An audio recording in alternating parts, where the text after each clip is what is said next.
لقد كان لكم في رسول الله أسوة حسنة لمن كان يرجو الله واليوم الآخر وذكر الله كثيرا.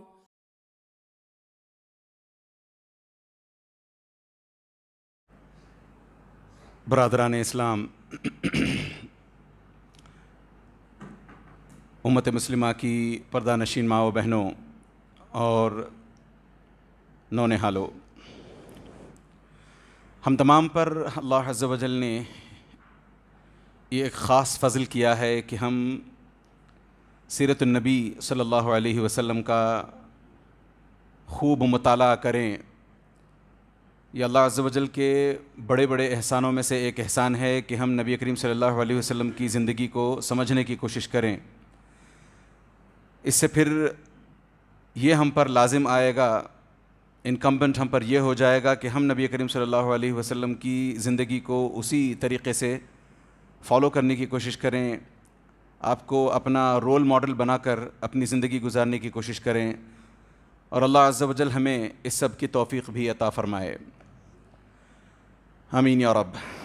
ہم نے اپنے پچھلے دروس میں دیکھا تھا، بلکہ خاص طور سے پچھلے درس میں دیکھا تھا کہ کیسے بحیرہ یا بحیرہ راہب کے تعلق سے نصارہ نے کافی ساری پیڈلنگ کی تھی، اور اس کے نتیجے میں ہم نے یہ بھی دیکھا کہ کیسے ان کے اپنے جو دعوے ہیں سب غلط ہیں، بے بنیاد ہیں، اور پھر ہم نے یہ بھی دیکھا کہ کیسے نبی کریم صلی اللہ علیہ وسلم اپنے سرپرستوں کے ہاتھ بدلتے رہے، یعنی نبی کریم صلی اللہ علیہ وسلم کی پیدائش سے پہلے والد صاحب کا انتقال، پھر کچھ عرصہ حلیمہ بنت الحارث کے پاس رہنے کے بعد نبی کریم صلی اللہ علیہ وسلم ماں کے پاس لوٹتے ہیں، 1-1.5 سال یا 2 سال زیادہ سے زیادہ ماں کے پاس رہتے ہیں کہ ماں کا انتقال، پھر اس کے 2 سال کے بعد عبد المطلب دادا کا انتقال، پھر ابو طالب ان کی سرپرستی کرنے لگتے ہیں صلی اللہ علیہ وسلم۔ اب ابو طالب کی سرپرستی میں نبی کریم صلی اللہ علیہ وسلم اپنی زندگی گزارنا شروع کرتے ہیں، اور اس بات کا احساس نبی کریم صلی اللہ علیہ وسلم کو بڑی جلدی اور پوری طریقے سے ہوتا ہے کہ ابو طالب کے خود کے اپنے بچے ہیں اور بہت زیادہ بچے ہیں۔ اپنے بچوں کے علاوہ نبی کریم صلی اللہ علیہ وسلم کی ذمہ داری اٹھانا ابو طالب پر کتنا بھاری ہو سکتا تھا، کتنی تکلیف اس سے ہو سکتی تھی، اس کا اندازہ نبی کریم صلی اللہ علیہ وسلم کو بڑی جلدی ہو گیا تھا۔ تو نبی کریم صلی اللہ علیہ وسلم نے، ہم نے سیکھا پچھلے درس میں کہ اس وجہ سے نبی کریم صلی اللہ علیہ وسلم نے بڑی جلدی، دوسرے معنوں میں نبی کریم صلی اللہ علیہ وسلم جاب پر لگ گئے، بکریاں چرانا شروع کر دیں، اور جیسے ہی نبی کریم صلی اللہ علیہ وسلم بکریاں چرانے لگتے ہیں، ہاتھ میں چند پیسے کیا جمع ہوتے ہیں، نبی کریم صلی اللہ علیہ وسلم اپنے چچا حمزہ ابن عبد المطلب کے پاس پہنچتے ہیں اور بتاتے ہیں کہ دیکھیں ماجرا دراصل ایسا ہے کہ ابو طالب جن کے پاس میں پلتا بڑھتا رہا ہوں، ان کے اپنے جیب خرچ کے لیے یا گھر چلانے کے لیے پیسے کم لگتے ہیں، اتنے زیادہ امیر شخصیت یہ نہیں ہیں، لہٰذا یہ کیوں نہ کیا جائے کہ آپ اور میں اپنے چچا سے گزارش کرتے ہیں، یہ حمزہ ابن عبد المطلب سے، اور حمزہ ہم نے کہا ہے کہ یہ ان کے دودھ شریک بھائی ہیں، تو انہوں نے اپنے اس بھائی سے جو دوسرے معنوں میں چچا بھی ہوتے تھے، جا کر کے کہا کہ کیوں نہ ہم یہ کریں کہ ابو طالب کے پاس، اپنے چچا کے پاس جایا جائے، ان سے کہا جائے کہ آپ اپنے بچوں میں سے کسی 1-2 کو ہمارے حوالے کر دیں، ہم ان کی تربیت کریں گے، ہم اپنے پاس ان کو پال پوس کر بڑا کریں گے۔ تو حمزہ رضی اللہ عنہ جو ابھی مسلمان نہیں ہوئے تھے، کیونکہ اسلام بھی آیا نہیں تھا ابھی تک، تو حمزہ کو فوراً یہ بات اچھی لگی، انہوں نے کہا چلو چلتے ہیں۔ ایک روایت اور آتی ہے جس میں یہ بھی آتا ہے کہ نہ صرف حمزہ بلکہ نبی کریم صلی اللہ علیہ وسلم حمزہ رضی اللہ عنہ کو راضی کر لینے کے بعد عباس رضی اللہ عنہ کے پاس بھی گئے، ان سے بھی کہا جا کر کے کہ کیوں نہ ہم جا کر کے ابو طالب سے ان کے ایک بچے کو کچھ نہ کچھ بہانے سے گود لے لیں تاکہ ان کا جو بوجھ ہے تھوڑا سا کم ہو۔ تو یہ تینوں کے تینوں، ایک روایت کے مطابق تینوں، نبی کریم صلی اللہ علیہ وسلم، حمزہ اور عباس، اور ایک روایت کے مطابق صرف نبی کریم صلی اللہ علیہ وسلم اور حمزہ 2 جنے، یہ 2 یا 3 پہنچتے ہیں، ابو طالب سے گزارش کرتے ہیں کہ دیکھیں ہم آپ کے بچوں میں سے کسی نہ کسی کو لے لینا چاہتے ہیں تاکہ ہم اس کی تربیت کریں، آپ ان کی فکر نہ کریں، ہم اپنے حساب سے اچھے طریقے سے کھلا پلا کر پال لیں گے۔ تو ابو طالب کی آنکھوں میں آنسو بھر آتے ہیں کہ اتنا چھوٹا سا بچہ اور اتنی عقل والی باتیں کرتا ہے، اتنا چھوٹا سا بچہ اور اتنا شعور رکھتا ہے۔ ابھی نبی کریم صلی اللہ علیہ وسلم کی عمر کیا تھی؟ 12 13 سال 14 سال، اتنی چھوٹی سی عمر میں نبی کریم صلی اللہ علیہ وسلم نے اتنے بڑے ذمہ داری کا کام، ذمہ داری والی بات کی تھی۔ تو ابو طالب نے کہا کہ ٹھیک ہے، ایک طالب کو، ابو طالب کے بیٹوں میں سے ایک کا نام تھا طالب، ایک طالب کو آپ میرے پاس چھوڑ دو، باقی میرے جو بچے ہیں ان میں سے جس کسی کو چاہو آپ لے جاؤ۔ تو حمزہ رضی اللہ عنہ نے جعفر کو لے لیا، عباس رضی اللہ تعالیٰ عنہ نے عقیل کو لے لیا، اور نبی کریم صلی اللہ علیہ وسلم نے علی بن ابی طالب رضی اللہ عنہ کو گود لے لیا۔ تو اب یہ تینوں یہاں پلنے لگے، اور اس طریقے سے زندگی گزرتی رہی کہ پھر اچانک ایک زبردست واقعہ پیش آیا، ایک زبردست حادثہ پیش آیا جسے جنگ فجار، حرب فجار یا فجار بھی کہا جاتا ہے۔ نبی کریم صلی اللہ علیہ وسلم کی عمر اس جنگ کے وقت 14 سال کی تھی، معاف کیجئے گا 14 سال کی تھی۔ ادھر ادھر کی آپ باتیں سنیں یا کچھ سیرت النبی کی کچھ کتابیں پڑھیں تو اس میں ذکر ملتا ہے کہ نبی کریم صلی اللہ علیہ وسلم اس جنگ میں شریک تھے، اور یہ بھی بات آتی ہے کہ نبی کریم صلی اللہ علیہ وسلم نے اس جنگ میں اپنے چچاؤں کو اٹھا اٹھا کر تیر تھمائے ہیں۔ اور وہیں آپ اکرم ضیاء العمری کی کتاب ہے سیرت النبی کے موضوع پر، بڑی زبردست کتاب ہے، انشاءاللہ تعالی اکرم ضیاء العمری کون ہیں کسی اور دن تفصیل سے ان پر بات کریں گے۔ انہوں نے بڑی مستند باتیں اس میں لکھی ہیں اور ہر چیز کو ٹھوک بجا کر لکھا ہے اس میں۔ یہ کہتے ہیں کہ نبی کریم صلی اللہ علیہ وسلم جنگ فجار میں شریک نہیں تھے۔ اچھا، جنگ فجار کیا ہے؟ حرب فجار کیا ہے؟ ہوا یہ تھا کہ 2 قبیلے ہیں، ایک بنو کنانہ کا قبیلہ، دوسرا بنو حوازن کا قبیلہ۔ اگر آپ کو نام یاد نہیں رہے تو کم از کم ہاتھ کے اشارے سے آپ سمجھ سکتے ہیں۔ ایک قبیلہ بنو کنانہ کا، دوسرا قبیلہ بنو حوازن کا۔ یہ دونوں دوسرے معنوں میں آرچ رائیولز جیسے تھے۔ اب ہوا یوں کہ نعمان ابن منذر نامی ایک شخص اپنا تجارتی سامان لے کر عکاظ کی جو منڈی ہے وہاں جانا چاہتا تھا، اور یہ بنو کنانہ کے قبیلے والے اس قافلے کو لوٹنا چاہتے تھے، اس تجارتی قافلے کو لوٹ لینا چاہتے تھے۔ اب بنو حوازن نے یہ کیا کہ جیسے ہی ان کو خبر ملی کہ یہ تجارتی قافلہ نعمان بن منذر کا جا رہا ہے، انہوں نے اسے آ کر کے کور دیا اور سیف پیسج دے دیا۔ نتیجتاً بنو کنانہ حملہ کرنے سے، قافلہ لوٹنے سے رہ گئے، اور بڑی آسانی کے ساتھ، پوری سیفٹی سیکیورٹی کے ساتھ منڈی پہنچ گیا یہ قافلہ۔ اب بنو کنانہ کو جب خبر ملی کہ بنو حوازن کے لوگوں نے سیف پیسج دے کر کے جس قافلے کو ہم لوٹنا چاہتے تھے اس کو بخیریت پہنچا دیا منڈی کو، تو یہ آ گئے لڑنے کے لیے ان کے ساتھ۔ انہوں نے ان سے کہا، بنو حوازن کے قبیلے کے جس شخص نے روکا تھا اس سے کہا کہ تمہیں اتنی مجال تمہاری کیسے ہوئی کہ تم ہمارے خلاف جا کر کے کسی کو روک سکو؟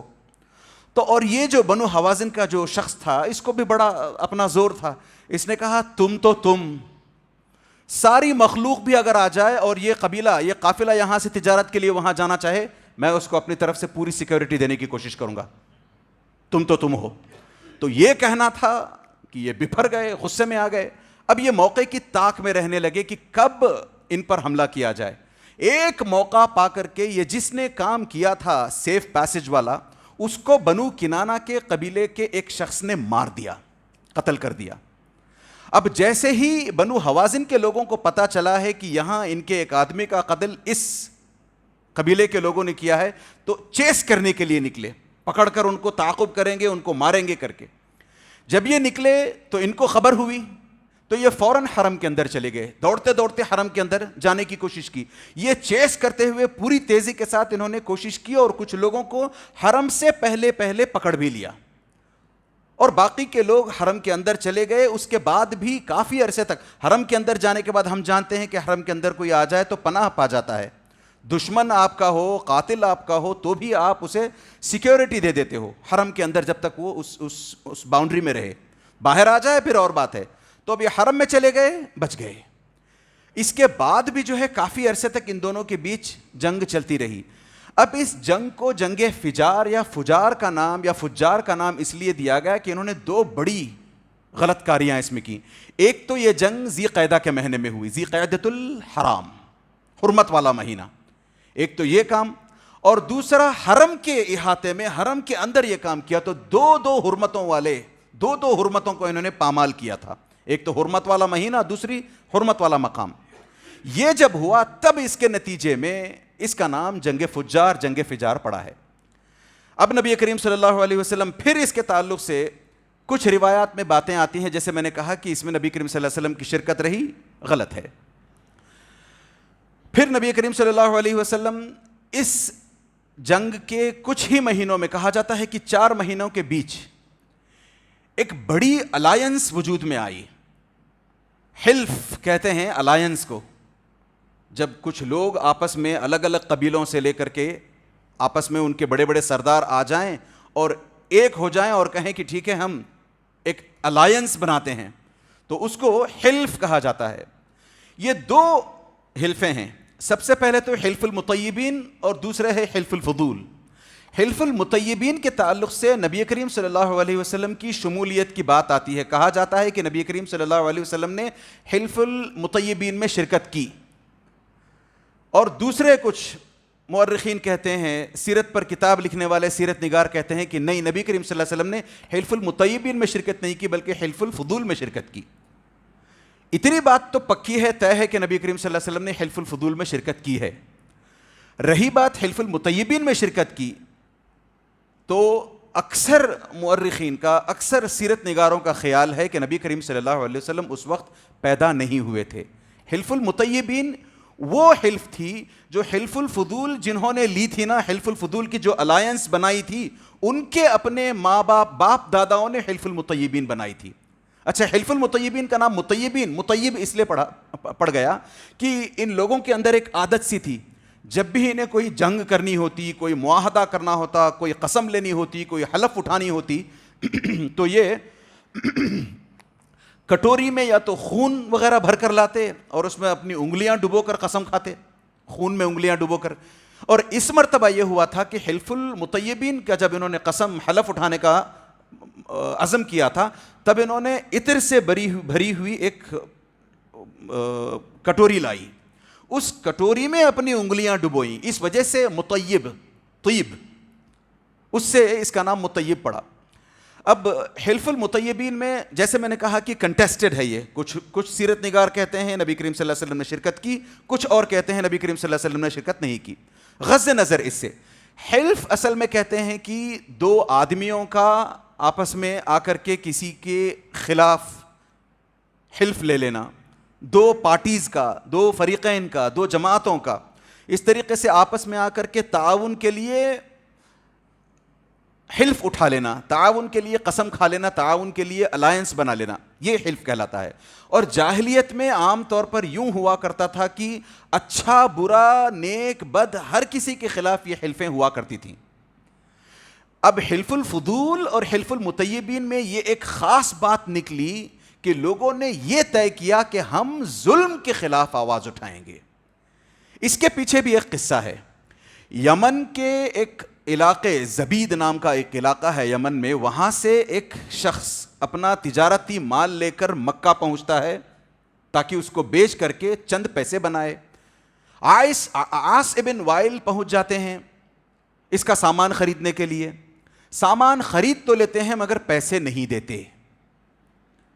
اب یہ بندہ ان سے پیسے کا مطالبہ کرتا ہے, جب یہ پیسے دینے سے انکار کر دیتے ہیں, مال بھی اپنے پاس رکھ لیا, پیسہ بھی نہیں دیا, تو اس نے کیا کیا, اس شخص نے جس کا مال تھا یہ, اس نے جا کر کے بڑے بڑے جو سردار ہیں مکے کے, ان لوگوں کے سامنے اپنی گہار لگائی, ان لوگوں کے سامنے اپنی بات رکھی کہ دیکھو عاص بن وائل نے مجھ سے سامان لیا ہے, پیسہ دینے سے انکار کرتا ہے.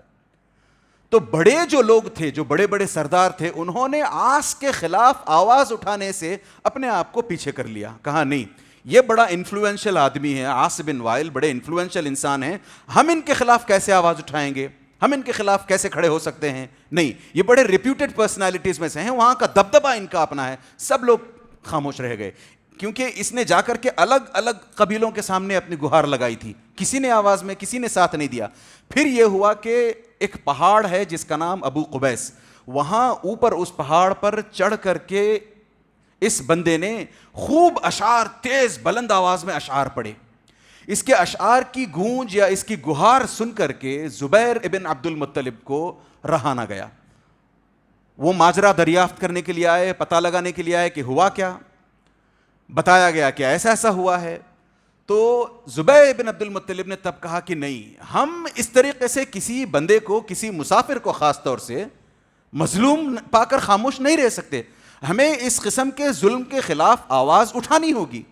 تب یہ لوگ آواز اٹھانے کے لیے جب کھڑے ہوتے ہیں، اس وقت بنو ہاشم، بنو اسد، بنو تمیم، بنو مخزوم وغیرہ کے قبیلے ساتھ میں آ جاتے ہیں اور سب چل کر کے عاص ابن وائل سے اس تجارتی مال کے پیسے دلوا دیتے ہیں.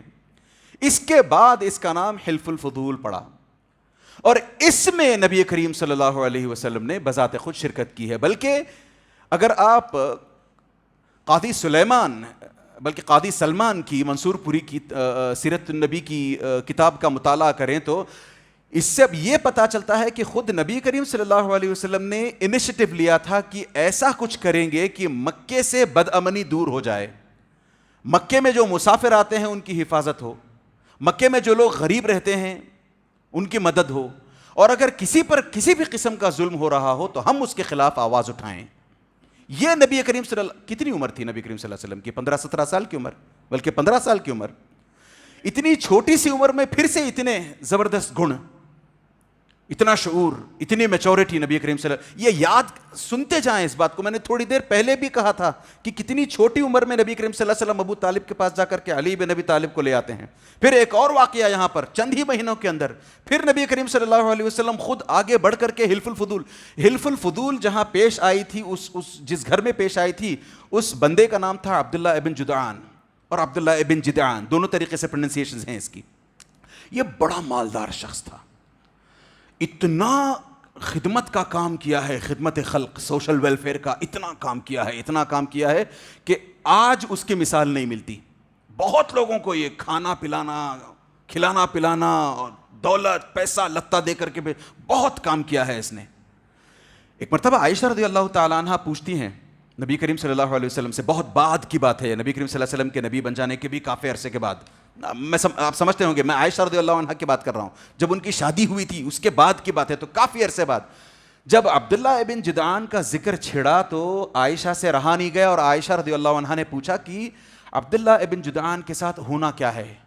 کیا آپ بتا سکتے ہیں نبی کریم صلی اللہ علیہ وسلم کی کیا وہ جنت میں جائے گا یا جہنم میں جائے گا؟ تو نبی کریم صلی اللہ علیہ وسلم نے کہا، اس بندے نے زندگی میں جتنے بھی نیک کام کیے ہوں اس کا کوئی انکار نہیں، مگر اس بندے نے زندگی میں کبھی ایک مرتبہ رب اغفر لی خطیئتی یوم الدین، اپنے گناہوں کا اقرار نہیں کیا، اللہ عز و جل کو ایک نہیں مانا، کبھی مسلمان نہیں ہوا، لہٰذا اس کا ٹھکانہ جہنم ہے. اس سے یہاں یہ انفرنس ملتا ہے، یہ بات سمجھ میں آتی ہے کہ اگر ہمارے سینوں میں، ہمارے دلوں میں ایمان نہ ہو، پھر ہم ہزار نیکیاں کرتے جائیں، اللہ عز و جل ان نیکیوں کا بدلہ، اس طرح کے لوگوں کی نیکیوں کا بدلہ اس دنیا ہی میں دے دیتے ہیں، پیسوں کی شکل میں، صحت کی شکل میں، لمبی عمر کی شکل میں، شہرت کی شکل میں، پاپولیرٹی کی شکل میں. مدر ٹریسا جیسوں کو دیکھیں، کتنا کام کیا ہے دین کا ان لوگوں نے، دنیا بھر کی سوشل ویلفیئر کا، مجھے معاف کریں، اتنا کام کیا ہے. اب کئی لوگ ایسے لوگوں کے تعلق سے آ کر سوال کرتے ہیں کیا یہ بھی جنت میں جائیں گی کیونکہ انہوں نے بھی تو اتنا سوشل ویلفیئر کا کام کیا ہے. آپ کے سوشل ویلفیئر کا کام سر آنکھوں پر، مگر چونکہ آپ نے اسلام نہیں لایا، آپ نے اس دنیا سے جاتے ہوئے کم از کم لا الہ الا اللہ محمد رسول اللہ نہیں کہی، تو آپ کا حشر اللہ عز و جل بہتر جانے. مگر جہاں سے ہمیں دکھتا ہے یہ صاف سمجھ میں آتا ہے کہ ایسوں کا حشر شاید جنت نہ ہو. اللہ عز و جل اسی لیے ہم سب کو توفیق عطا فرمائے کہ ہم سب جب تک اس دنیا میں رہیں صرف نیک کام، صرف سوشل ویلفیئر کے کام نہیں، دل میں ایمان کا ہونا، نیک اعمال کا ہونا بھی ضروری ہے. تو حلف الفضول میں یہ ہوا. پھر نبی کریم صلی اللہ علیہ وسلم حلف الفضول سے اتنے متاثر تھے کہ آگے چل کر کے نبی کریم صلی اللہ علیہ وسلم نے کہا لو دعیت بہ فی الاسلام لأجبت, کہ اگر مجھے حلف الفضول جیسی اور انسٹیٹیوشنز میں کبھی بھی بلایا جائے کہ آؤ اس کا ایک حصہ بنو آپ بھی, تو میں کبھی پیچھے نہیں ہٹوں گا, میں ضرور جاؤں گا. یہاں تک کہ نبی کریم صلی اللہ علیہ وسلم نے یہ بھی کہا کہ اگر مجھے کوئی آ کر یہ کہے کہ تم حلف الفضول سے پیچھے ہٹ جاؤ, تم حلف الفضول کا معاہدہ وہ جو ٹریٹی ہے اس کو توڑ دو, ہم آپ کو سرخ اونٹ دیں گے, ریڈ کیملز دیں گے. آج کی تاریخ میں ریڈ کیمل سے مراد ہے Mercedes Benz, Audi cars, B M ڈبلیوز, یا اس طریقے سے اور فراری کا. یہ سوچ کر دیکھیں آپ, یہ سرخ اونٹ اتنے کاسٹلی ہوا کرتے ہیں, اتنے قیمتی ہوا کرتے ہیں. نبی کریم صلی اللہ علیہ وسلم کے ایک سرخ اونٹ کی بات نہیں ہو رہی ہے. اس طریقے سے کہا گیا کہ اگر نبی کریم صلی اللہ علیہ وسلم نے کہا کہ اگر میرے سامنے سرخ اونٹ پیش کر دیے جائیں اور کہا جائے کہ میں اس معاہدے سے پیچھے ہٹ جاؤں, 1000 اس طریقے سے سرخ اونٹ آ جائیں, میں نہیں لوں گا, میرے لیے یہ. اور اس سے یہ پتہ چلتا ہے کہ جہاں ایک طرف اسلام کے اندر within the Islamic boundaries حلف الفضول جیسی چیزوں کی ضرورت نہیں ہے. کیوں؟ تعاونوا علی البر والتقوی ولا تعاونوا علی الاثم والعدوان. یعنی اللہ عز و جل نے حلف الفضول کے جو اندر معاہدے ہوئے ہیں اس سے زیادہ شدت والے معاہدے, اس سے زیادہ ایفیکٹو باتیں قرآن اور احادیث میں ذکر کر دی ہیں. مگر اسلامک باؤنڈری کے باہر ہٹتے ہوئے اگر غیر مسلموں کو دیکھا جائے, ان کے ساتھ کہیں ناانصافی ہو رہی ہو, کہیں ظلم ہو رہا ہو, ہم مسلمانوں کا بھی اپنا فرض بنتا ہے, ہماری اپنی ذمہ داری ہے. خاص طور سے ایسی کنٹریز میں جہاں ہم مائنورٹیز میں رہتے ہیں, ہماری اپنی ذمہ داری بنتی ہے کہ ہم بھی اپنا ایک ریپریزنٹیٹیو, اپنا ایک نمائندہ آگے کریں اور بتائیں کہ ہاں اس ظلم کے خلاف ہم بھی کھڑے ہیں. کہاں ہوتا ہے اسے بتائیں آپ. نربھیا سے لے کر کے ابھیا تک اگر آپ نیوز فالو کرتے ہیں, 10-12 سال پہلے یا پتہ نہیں کب نربھیا ریپ کا ایک کیس ہوا تھا, اس وقت سے ایک مہم چلی تھی, اور آج پھر ویری ریسنٹلی ابھیا کر کے ایک لڑکی کا ریپ. ہم مسلمانوں کی اس میں ریپریزنٹیشن کہاں ہے؟ غیر مسلموں کے ساتھ اس طریقے سے کچھ ہوتا ہے تو ہم مسلمانوں کو ہلکے سے, پروٹیسٹ کرنے کی بات نہیں کر رہا ہوں, پروٹیسٹ کے خلاف اہل الحدیث اہل السلف پروٹیسٹ کے خلاف ہیں, ہم بالکل پروٹیسٹ میں نہیں جائیں گے. اس سلسلے میں انشاءاللہ تعالیٰ ایک خطبہ یا خاص بات ہوگی, ایک لیکچر ہوگا کہ پروٹیسٹ کیوں حرام ہے اسلام میں, اسلام کیوں اس کو اپریشیٹ نہیں کرتا, اس پر کسی اور دن بات کریں گے. مگر اپنا ریپریزنٹیشن رکھنا, اپنی بات رکھنا, اپنا ایک نمائندہ آگے کرنا کہ ہاں ہم بھی اس طرح کے ظلم کے خلاف ہیں, ہم اس کا ساتھ نہیں دیتے. کتنے اس طریقے سے مظالم ہوتے رہتے ہیں, کیا کرتے ہیں ہم مسلمان, کہاں ہمارا اپنا ریپریزنٹیشن. ہاں مسلمانوں پر جب بن آتی ہے, جیسے وقف بورڈ کے سلسلے میں اب ہمیں تھوڑی سی تکلیف ہونے لگی ہے, ہم میں سے کچھ آگے بڑھ کر کے کچھ نہ کچھ کرنے کی کوشش کرتے ہیں, تو غیر مسلمین کے ساتھ بھی اگر کچھ ہو, کیونکہ یہ جو مظلوم کی مدد کرنے کا معاملہ ہے صرف مسلمانوں تک سیمت نہیں ہے. اللہ عز و جل مظلوم کی مدد کرنے کو کہتا ہے irrespective of their religion, وہ چاہے پھر مسلمان ہوں, یہودی ہوں, نصرانی ہوں, ہندوز ہوں, کچھ بھی ہوں, مظلوم ہے مدد کرو اس کی. اللہ عز و جل خود ایسے سکھلاتے ہیں, ہماری شریعت ہمیں یہ سکھلاتی ہے. تو ایسے میں ہم آگے چل کر کے ریپریزنٹیشن کی بجائے پتہ نہیں کہاں بلوں میں گھس جاتے ہیں, کیا ہو جاتا ہے ہمیں, سانپ سونگھ جاتا ہے ہمیں. تو اللہ عز و جل ہمیں اس طرح کی صفاتوں سے بھی بچا کر حلف الفضول وغیرہ سے ہمیں سبق لینے کی توفیق عطا فرمائے, آمین یا رب. پھر نبی کریم صلی اللہ علیہ وسلم حلف الفضول کے بعد اب تھوڑا سا حلم اور آیا ہے, بردباری, فوربیرنس اور بڑھا ہے. اب نبی کریم صلی اللہ علیہ وسلم بزنس کے لیے تیار ہیں. خود اپنے پاس تو اتنا پیسہ نہیں ہے کہ خود بزنس کریں, مگر نبی کریم صلی اللہ علیہ وسلم کے جو اپنے اخلاق تھے, میں نے 2 بڑے بڑے پوائنٹرز آپ کے سامنے دیے. ابو طالب سے کیسے بچوں کو لے کر کے آئے, حمزہ اور عباس کے ساتھ جا کر کے, اسی حساب سے حلف الفضول میں جیسا کچھ کام نبی کریم صلی اللہ علیہ وسلم نے کیا. تو ان چیزوں کے کرنے کے بعد نبی کریم صلی اللہ علیہ وسلم کے تعلق سے لوگوں میں ریوربریشنز ہونے لگی, لوگوں میں پھر بات چلنے لگی, ایک لڑکا ہے بڑا ذہن کا تیز ہے, بڑا سلجھا ہوا ہے, بڑی سنجیدہ طبیعت کا ہے، بڑا نیک خصلت ہے، اپنا نہیں دیکھتا، ہمیشہ سامنے والے کی سوچتا ہے، ہمیشہ مدد میں لگا رہتا ہے، ہمیشہ اخلاق کی فکر کرتا ہے، ہمیشہ لوگوں کی ان کی اپنی ویلفیئر کی سوچتا ہے. یہ لوگوں میں چرچا اب ہونے لگا. باتیں ہوتے ہوتے ہوتے ہوتے خدیجہ رضی اللہ عنہا کے ہاں پہنچ گئیں. اور خدیجہ رضی اللہ عنہا ایک باعزت گھرانے سے، ایک دم شریف گھرانے سے، خود بہت عزت والی خاتون اور بڑی ڈٹرمنڈ خاتون، عزم والی خاتون، اور یہ ایک بیوہ خاتون تھیں. ان کے اپنے پہلے شوہر کا انتقال ہو چکا تھا. یہ یا تو اجرت دے کر کے، آپ کو مہینے میں پیسہ تنخواہ دے کر کے، یا پھر مداربت کی شکل میں لوگوں کے ساتھ بزنس کیا کرتی تھی. خود تو نہیں جاتی تھیں، لوگوں کو اپنا مال دیا کرتی تھیں، وہ لے جا کر کے بیچ آتے، نیا مال لے آتے، اس حساب سے جو پرسنٹیج بنتا ہے وہ دیتی تھیں. یا پھر آپ کو اپنی اجرت ہے کہ اتنا کام کرو تو اتنا ملے گا، اس کے حساب سے آپ کو پیسہ دے دیتی تھیں. تو جب نبی کریم صلی اللہ علیہ وسلم کے تعلق سے حضرت خدیجہ کو معلوم ہوا کہ ایک ہونہار نوجوان ہے جو اتنا زبردست اخلاق کا حامل ہے، تو خدیجہ سے رہا نہیں گیا. خدیجہ نے کہا کہ میں اس بندے کے ساتھ بزنس کرنا چاہتی ہوں، میں ان کو بھی بزنس کے لیے استعمال کرنا چاہتی ہوں.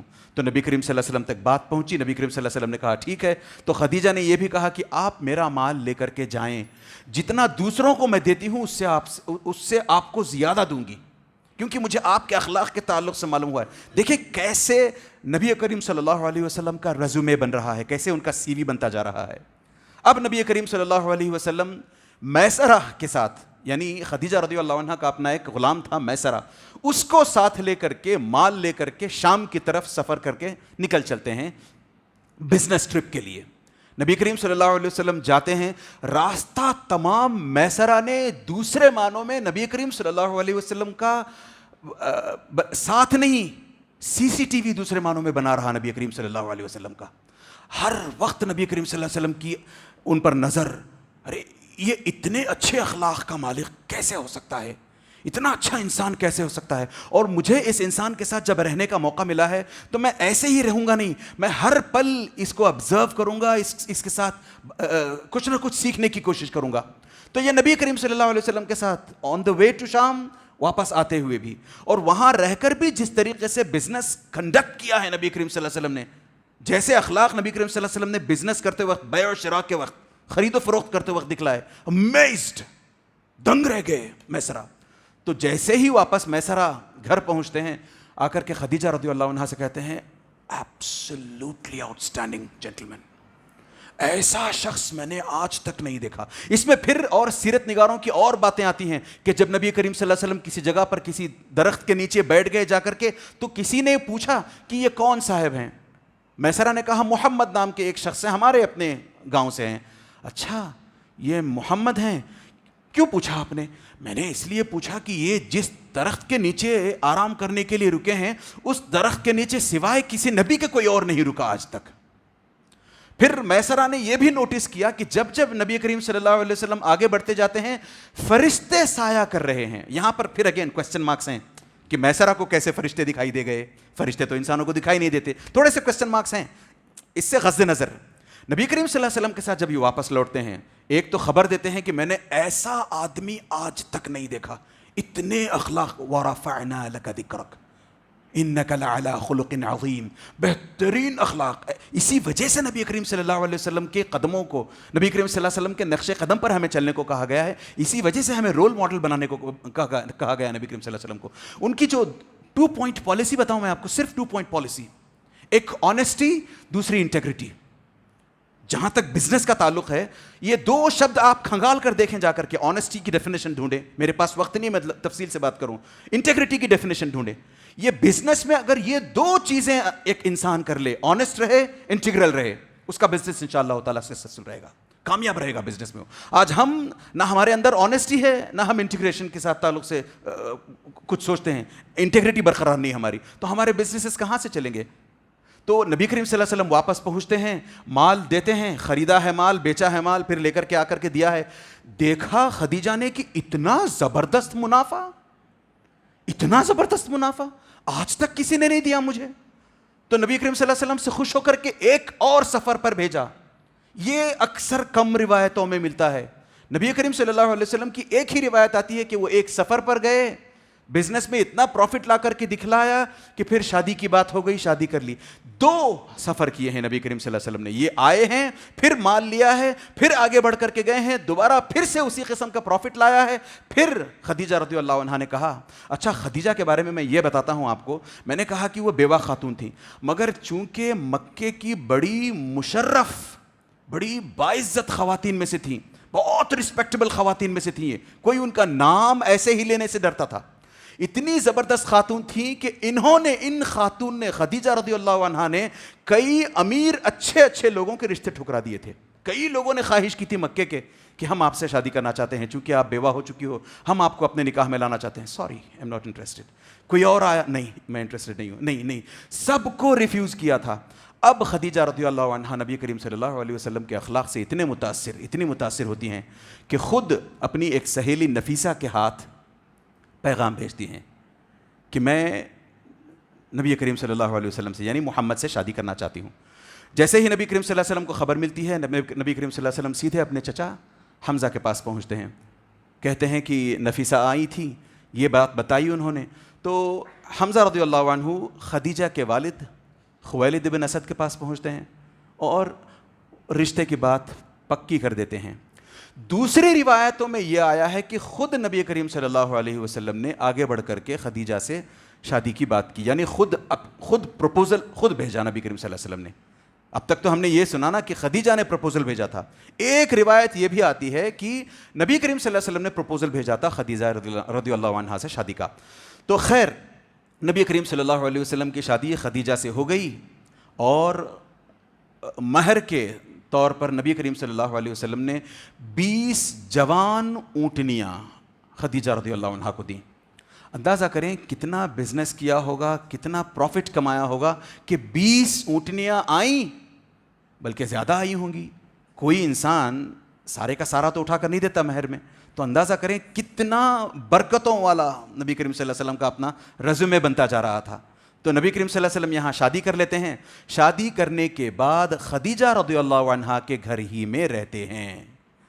نبی کریم صلی اللہ علیہ وسلم اسی گھر میں, جب تک نبی کریم صلی اللہ علیہ وسلم نے ہجرت نہیں کی تب تک اسی گھر میں رہتے ہیں. اس وقت کا سسٹم, آپ کے دماغ تھوڑا سا یہ ہو رہے ہوں گے کہ اچھا خدیجہ کے گھر میں جا کر رہ گئے نبی کریم صلی اللہ علیہ وسلم, اپنا گھر نہیں تھا نا. اچھا, اس وجہ سے بھی نبی کریم صلی اللہ علیہ وسلم وہاں رہ گئے تھے کہ آج کل کا جو سسٹم ہے گھر بنانے کا, خریدنے کا, اس سے اس وقت کا سسٹم بڑا الگ تھا.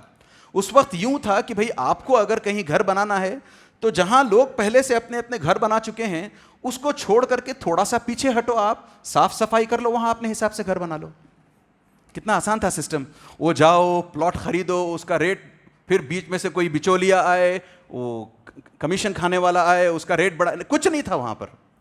بس خود سے جاؤ, اپنے حساب سے صاف صفائی جیسی کرنی ہے کر لو, اور اپنے حساب سے گھر بنا لو. تو خدیجہ رضی اللہ عنہا کا خود کا اپنا بنایا گھر تھا. تو نبی کریم صلی اللہ علیہ وسلم نے گھر نہیں بنایا.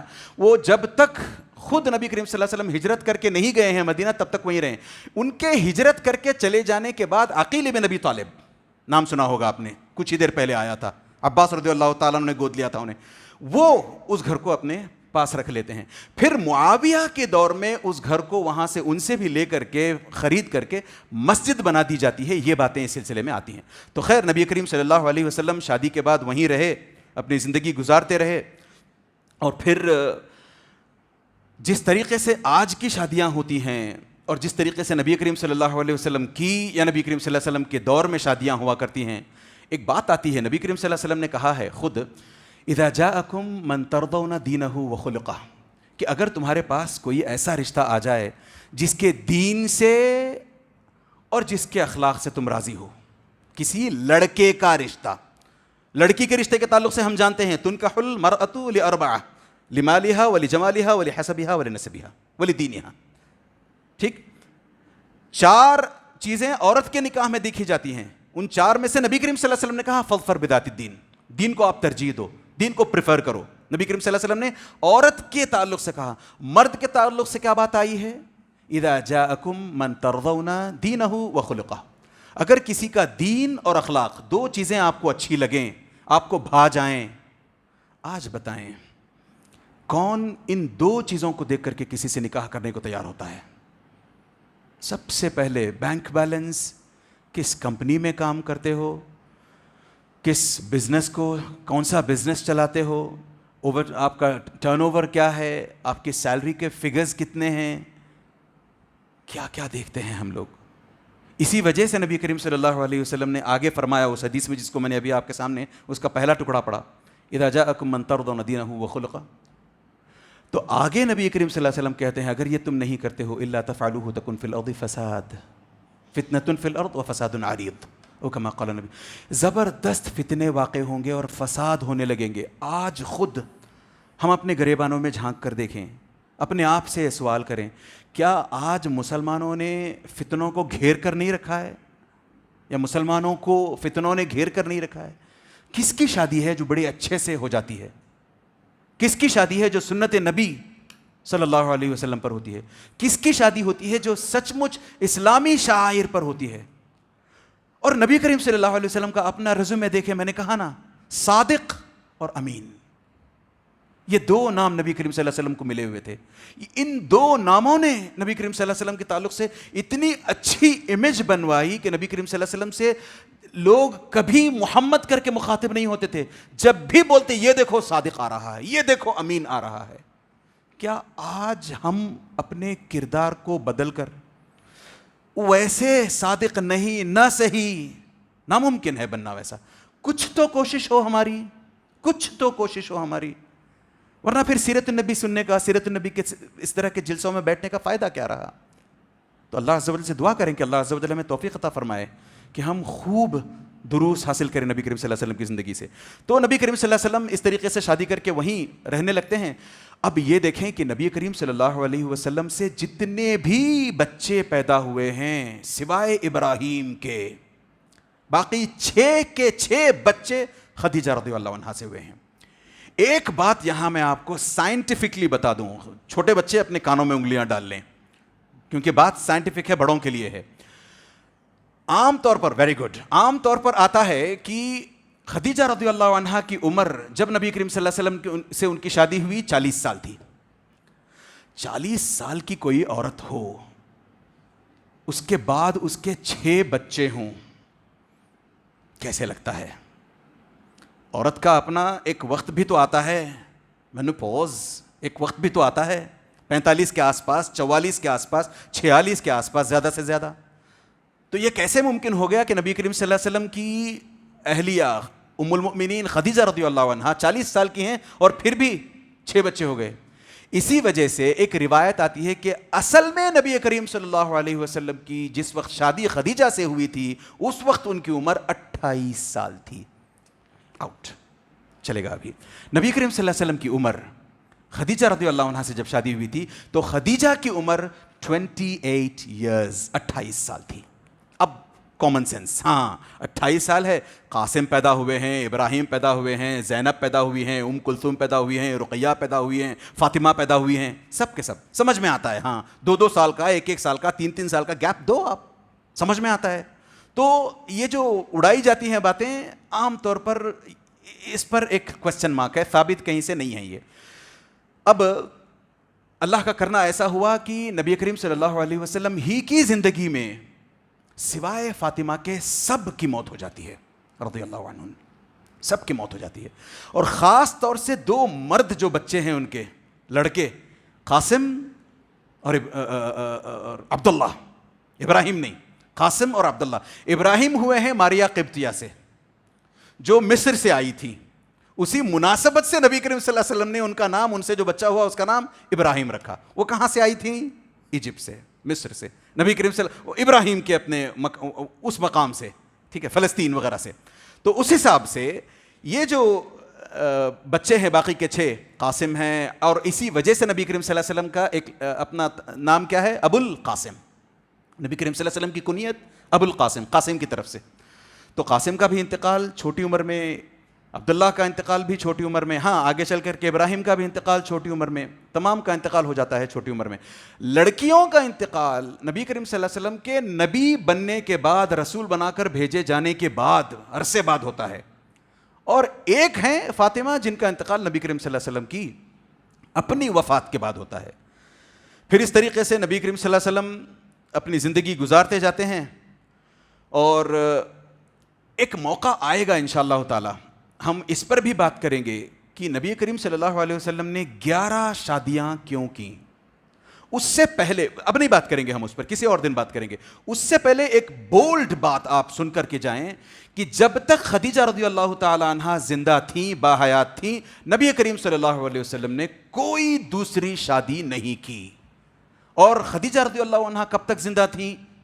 25 سال کی عمر میں نبی کریم صلی اللہ علیہ وسلم نے شادی کی. 50 سال نبی کریم صلی اللہ علیہ وسلم کی عمر تھی اس وقت خدیجہ رضی اللہ عنہا کا انتقال ہوتا ہے. تو اندازہ کریں آپ، بھری جوانی میں ایک انسان کی جوانی کے کب ہوتے ہیں ایام، کب ہوتے ہیں سال؟ 25 سے 50. 50 کے بعد آہستہ آہستہ بڑھاپا دکھائی دینے لگتا ہے بڑھاپا. تو بھری جوانی میں نبی کریم صلی اللہ علیہ وسلم نے خدیجہ کے علاوہ کسی اور سے شادی نہیں کی. تو کہاں سے لوگ یہ باتیں لے آتے ہیں کہ نبی کریم صلی اللہ علیہ وسلم، اللہ المستعان، نعوذ باللہ، وہ مناظر تھے؟ استغفر اللہ، استغفر اللہ، استغفر اللہ. غلط باتیں ہیں.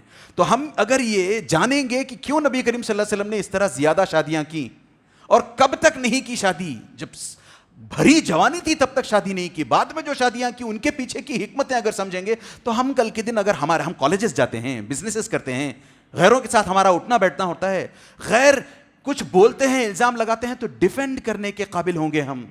جب ہمیں خود پتہ نہیں ہوگا تو ہم کہاں سے ڈیفینڈ کریں گے؟ سر نیچے ڈال کر کے آتے ہیں واپس ہم میں سے کئی مسلمان. کیوں آ کر کے بلکہ ہم سے سوال کرتے ہیں، مسلمانوں سے آ کر کے سوال کرتے ہیں کہ نبی کریم صلی اللہ علیہ وسلم نے سچ مچ 11 شادیاں کی کیا؟ ایسے کیوں کیا؟ 2 پر، 3 پر، 4 پر، یہ کیا باتیں ہوئی؟ اللہ المستعان.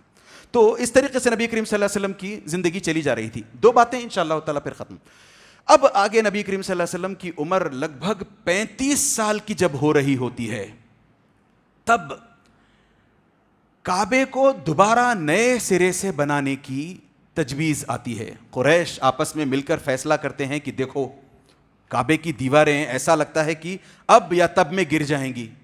اور 2-3 سیلاب بھی آئے تھے، سیلابوں نے آ کر کے بھی کعبے کی دیواروں کو ڈھیلا کر دیا تھا، تو خستہ ہو گئی تھی حالت وہاں کی.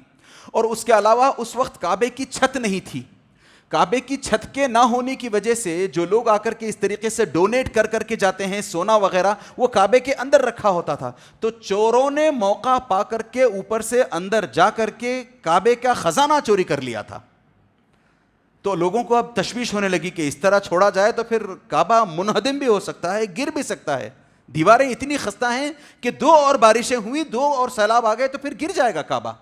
تو اس کو ہم ایک کام کرتے ہیں، مرمت کر لیتے ہیں، اس کی ریپیئر کر لیں گے، اس کو رینوویشن کر لیں گے اس کا.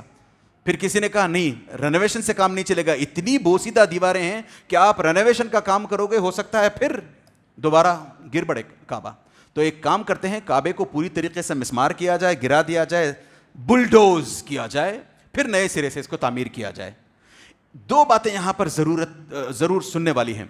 صحیح بخاری میں ایک حدیث آتی ہے کہ نبی کریم صلی اللہ علیہ وسلم نے بھی جب کعبے کی دیواریں بنائی جا رہی تھیں، کعبے کو دوبارہ بنایا جا رہا تھا، مرمت کی جا رہی تھی، رینوویشن کیا جا رہا تھا، تو سب لوگ جب پتھر لے کر کے جا کر کے کعبے کے پاس رکھ رہے تھے کہ دیواریں بنائی جائیں، اس وقت خود نبی کریم صلی اللہ علیہ وسلم نے بھی پتھر اٹھائے تھے. صحیح بخاری کی روایت آتی ہے.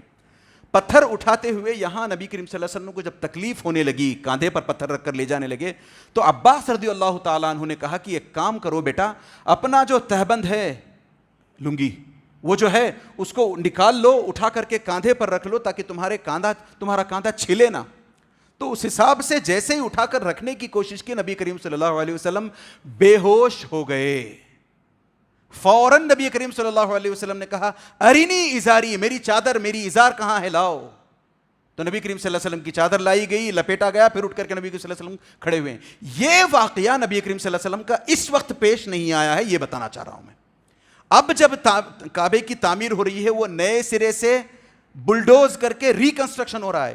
وہ جو حدیث کی بات آئی ہے، جب نبی کریم صلی اللہ علیہ وسلم کعبے کی دیواروں کو مرمت کرنے کے لیے دوسروں کے ساتھ پتھر ڈھو کر کے بھیجا کرتے تھے، اس وقت نبی کریم صلی اللہ علیہ وسلم کی عمر 15 سال کی تھی. تو یہ نہ سوچیں کہ 35 سال کی عمر میں یہ واقعہ پیش آیا ہے. آپ صحیح بخاری کی حدیث پڑھیں تو اس میں صاف طور پر سمجھ میں نہیں آئے گا آپ کو عمر کیا ہے. پھر شرح پڑھیں جا کر کے, تب پتہ چلے گا کہ اچھا یہ جو واقعہ ہے, جب نبی کریم صلی اللہ علیہ وسلم 15 سال کے تھے تب بھی ایک مرتبہ کعبے کی مرمت ہو چکی تھی. اب دوبارہ پھر سے مرمت کرو گے, عین ممکن ہے کہ مرمت کے 10-20 سالوں میں پھر سے دیواریں ڈھہ جائیں. لہٰذا یہ کیا جائے گا کہ ہم مرمت کی بجائے اس کو از سر نو, نئے سرے سے اس کو بلڈوز کر کے تعمیر کرتے ہیں. مگر لوگوں کے دلوں میں ڈر تھا.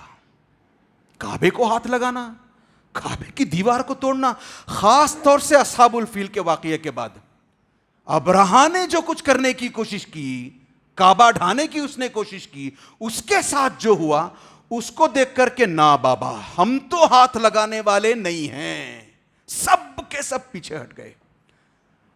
پھر آخر کار ولید ابن مغیرہ نے ہمت کی, کہا میں ایک کام کرتا ہوں, پورا کعبہ پوری دیوار نہیں ڈھاتا, بس 1-2 پتھر نکالتا ہوں, ریاکشن دیکھتے ہیں اللہ عز و جل کا کیا ہوگا.